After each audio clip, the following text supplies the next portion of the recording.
До свидания, гостеприимный Сен-Мартин. Французская часть мне очень понравилась. Ну, вообще потрясающе. И марина классная. Вон там волнорез, на нем можно сходить погулять, посмотреть закат. Вот эта вся часть. Вот это все бульвар де Франс. Там магазинчики, кафешки. Французская булочная с выпечкой. Ну, время я здесь провел не зря. Корабль вычищен. Это результат 3-дневной работы.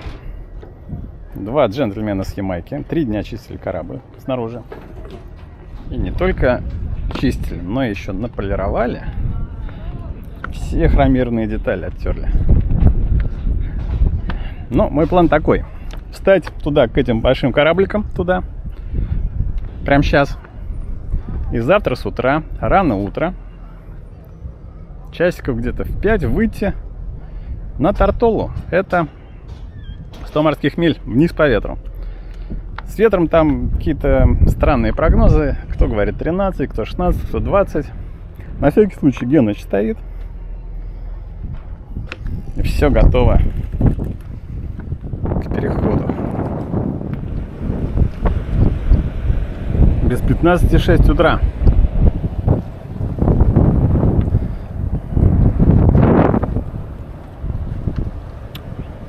Волнительное путешествие будет.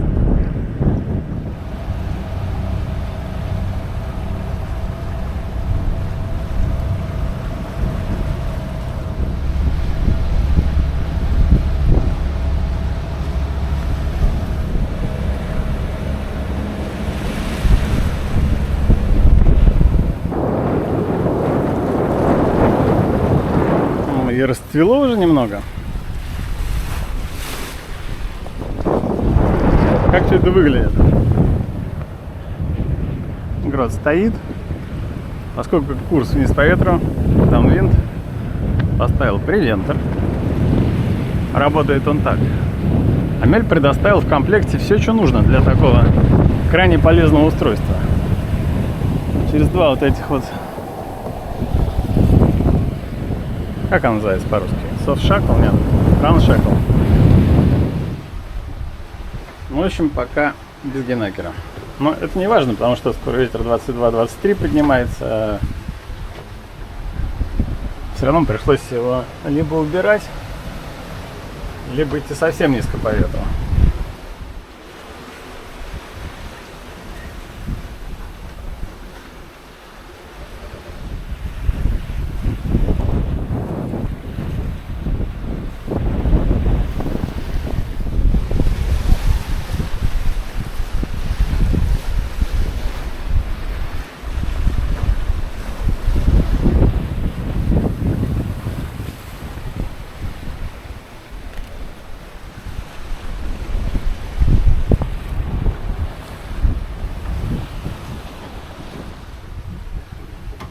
После долгих размышлений Геныч поставлен.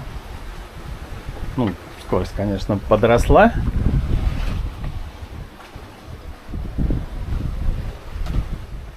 Прошло 2 часа. Процесс стабилизировался. Идем куда надо, вниз по ветру, все отлично. Единственное, что я поменял немножко свой destination. Вместо Тартолы Вирджин Гордо. Тоже британские Вирджинские острова, просто это ближе на 8 миль. Тогда я засветло туда попаду. И сегодня успею сделать чек-ин. Это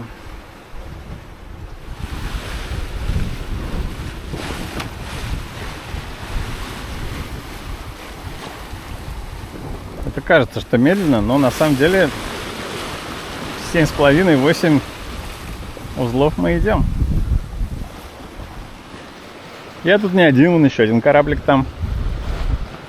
Но он, похоже, вышел с датской стороны Сен-Мартина, а я с французской. Поэтому между нами расстояние где-то вот 4-5 миль есть.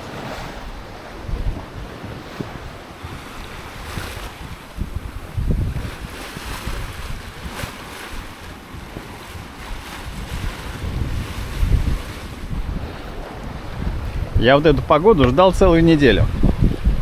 Сегодня первый день, когда можно более-менее спокойно, без особого дискомфорта перейти на Вирджинские острова. А до этого, то есть сегодня у нас вторник, а с пятницы на субботу был лютый пипец. Даже в Марине качало, свистело, поливало дождем. Волна поднялась здесь, говорят, метров до 7-8.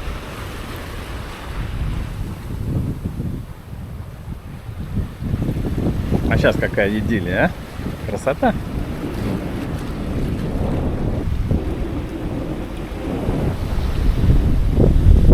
В общем, в яхтинге для счастья нужно две вещи.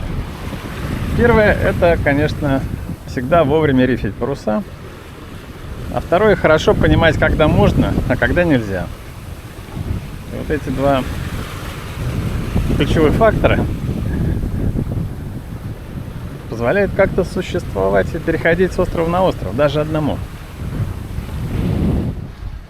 Меня вот спрашивают, как один в одиночку можно управляться генакером на 50-футовой яхте, потому что генакер тоже огромный, это там 1200 скварфитов площадь паруса.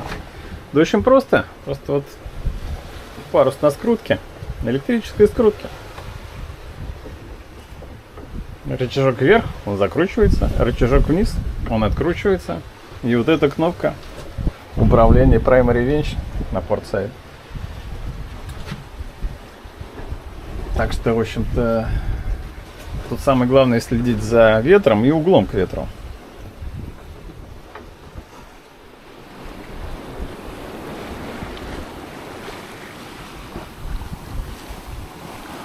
Если вот с этим джентльменом мы идем вниз по ветру, то вот парусная яхта Таксида 4 узла против ветра.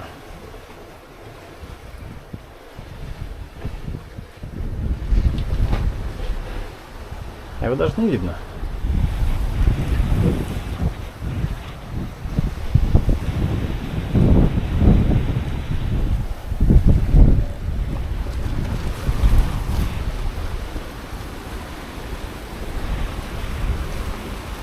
Ну, вроде все хорошо пока.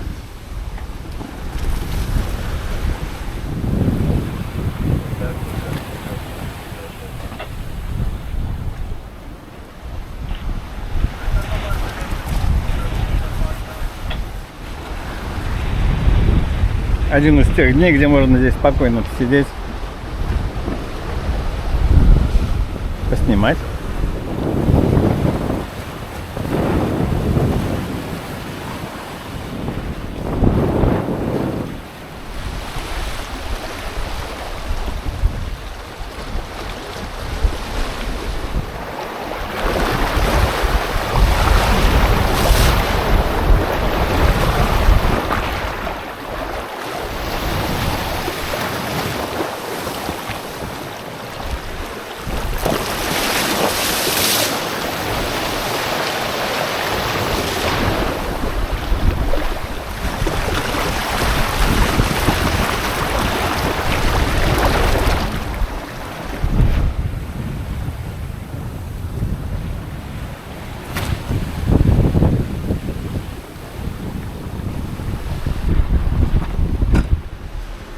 Когда ветер становится за 20, я беру немножко вниз по ветру.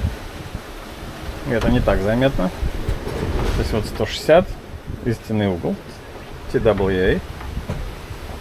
20, 23, дважды 25 она спокойно переживет. Вот ветер теперь стабильно за 20, ну и скорость зато 8 с чем-то.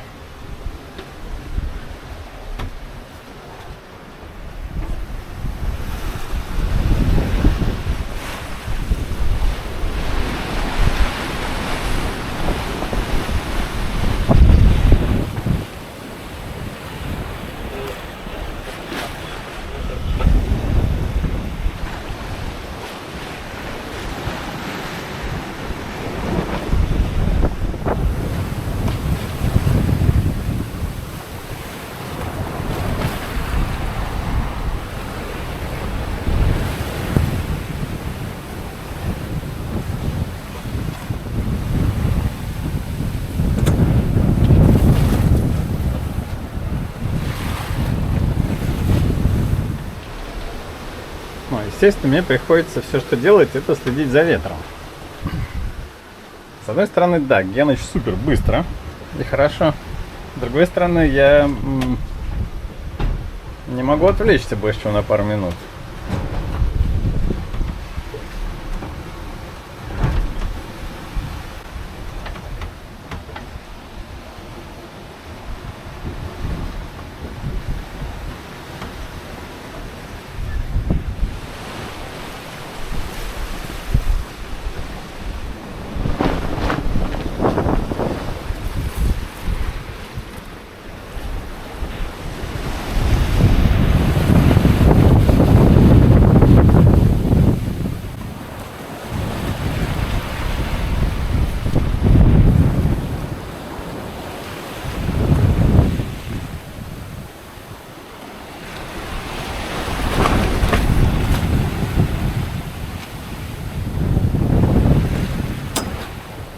Хорошая новость. Осталось чуть меньше половины. Половина пути.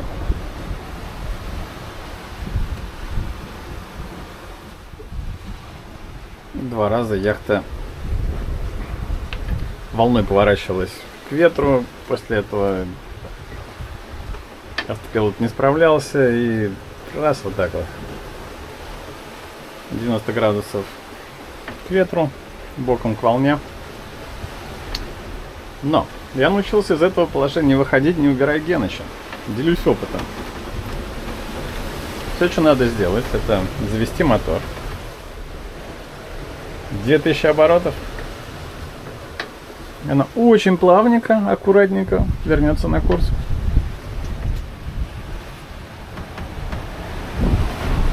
У меня тут есть теория, что вот это вот непонятно какое волнение, оно возникает из-за того, что все острова, которые подветренные, и Ангила, и Сен-Мартин, и Сен-Китс, вот эта вся гряда островов, они действуют как интерферационная решетка, что называется. И волны после этого меняют направление, где-то сходятся, усиливается, все происходит вот в грифе в косе. Потому что во время океанского перехода вот такого не было, конечно. Все было такая длинная, спокойная волна, очень приятная. Ну, а здесь постоянно вот это вот.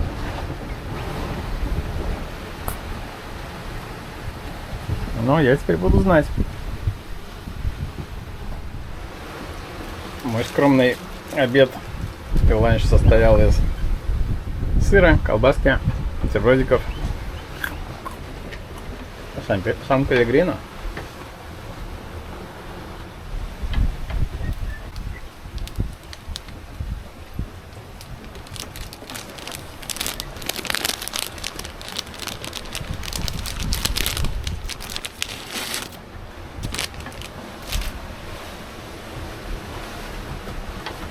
Но на самом деле сейлинг с большим парусом вниз по ветру штука очень классная.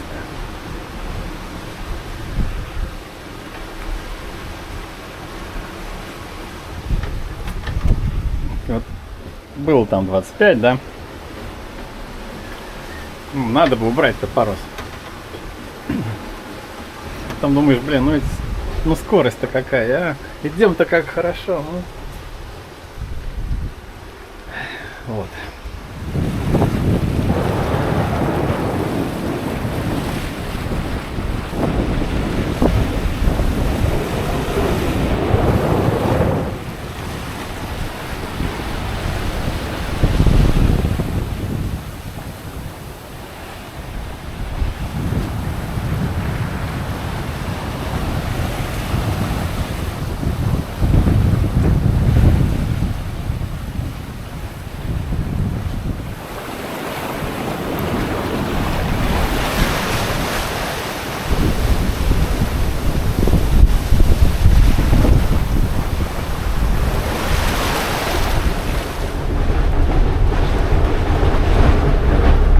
Опять. Ну, раз, мотором.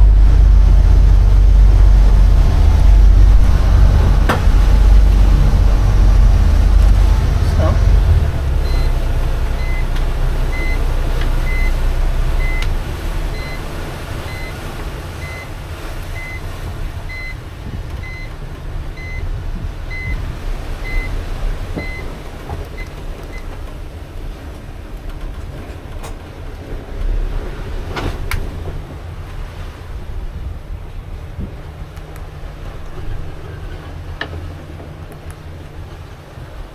стоило отойти, а? Ну, как вот так? Ну, погода стабилизировалась. Ветер стал стабильным. Вот 18 плюс-минус, там 17-18. Угол ветра не меняется больше так резко. Волны стихли. Я даже поспал почти час.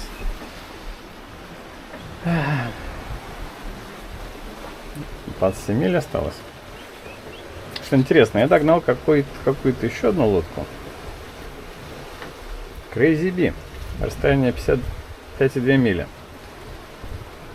То есть она, наверное, вышла на часа 2 или 3 раньше меня, может даже и вообще под вечер. Любопытно. И вот для такого ветра, для такого курса Геныч прям, ну просто песня. Можно пойти даже вниз, что-нибудь приготовить. И это хорошая идея.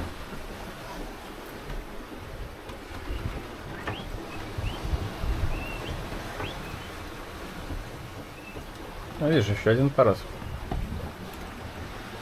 Да.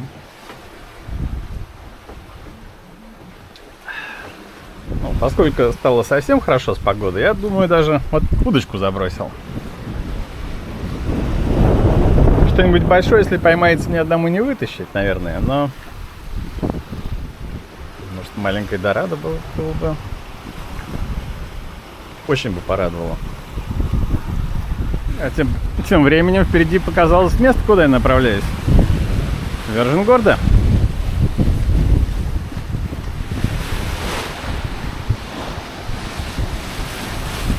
Какая вода! Вау!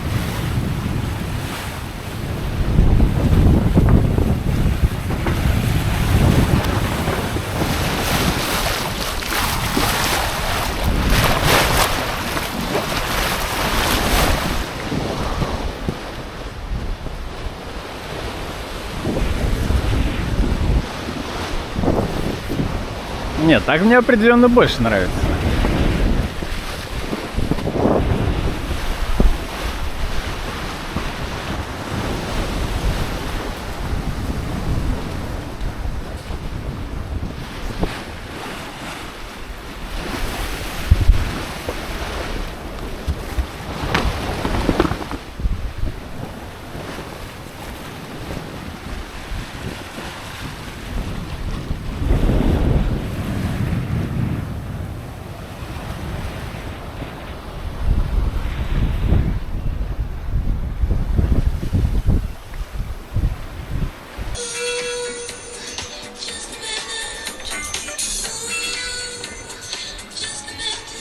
17 миль.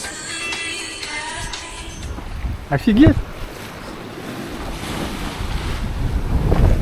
Он выпрыгивал из воды и нырял. Вон там вдали, метров 800. Вон он, вон он, вон он. Вау!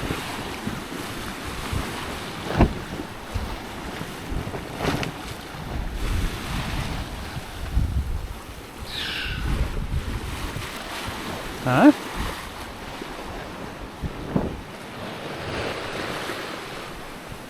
Фонтанчик пустил.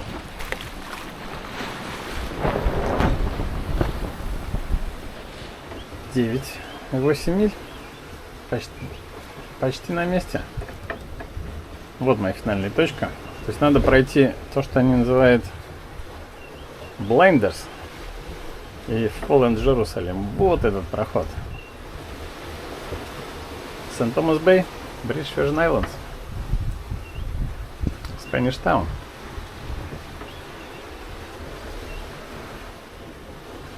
Я почти до мили сократил расстояние, но догнать меня пока перегнать не получается. Вообще, мне кажется, это катамаран. Но могу ошибаться. Но зато тот друг остался далеко-далеко позади. Вон, еле-еле видно парус на горизонте. Это миль 5, наверное, до него сейчас осталось. Расстояние сократилось вообще до 160 метров. Я теперь знаю, что Crazy Bee это какой-то High Performance Monohull. Не катамаран, а он с таким Square Top Sail. Загадка прояснилась.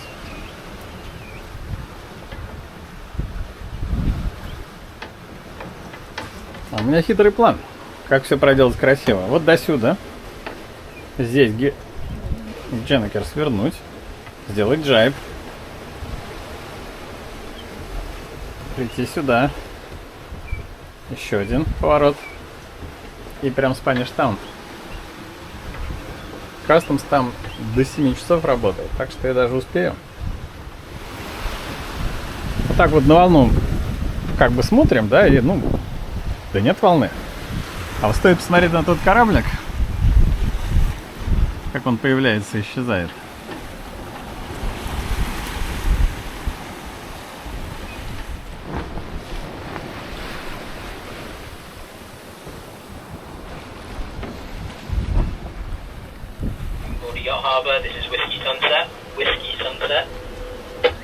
Мой хитрый план не сработал. Ветер поменялся.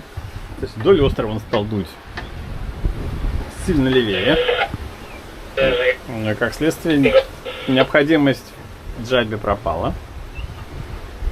Где-то вот здесь я Генычу беру. Генуя сюда и сюда.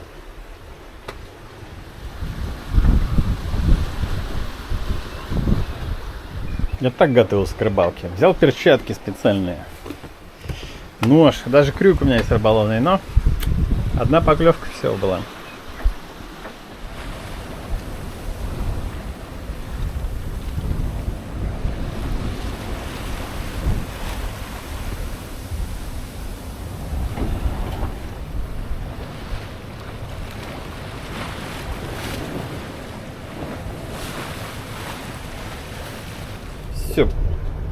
Все прошло крайне успешно. Подняться вот сюда. И вот то мое место. Customs Immigration.